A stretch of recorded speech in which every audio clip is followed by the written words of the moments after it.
Il mosaico della squadra del governo regionale comincia a prendere forma nella tela tessuta costantemente tra i vari partiti che portano avanti il dialogo con il presidente della regione Schifani, che in attesa che il Parlamento siciliano giovedì completi il suo insediamento elegga il successore di Gianfranco Miccichè sullo scranno più alto di Sala Ercole, con Gaetano Galvagno, Fratelli d'Italia, in pole position. Vorrebbe indicare gli assessori da qui a domenica.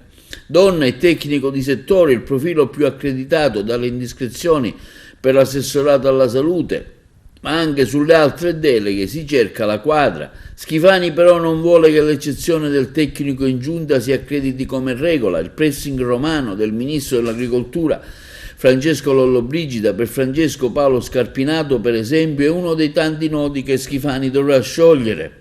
A completare la terna degli azzurri potrebbero essere Marco Falcone all'economia, Edi Tamaio al turismo e alla sanità Maria Volo.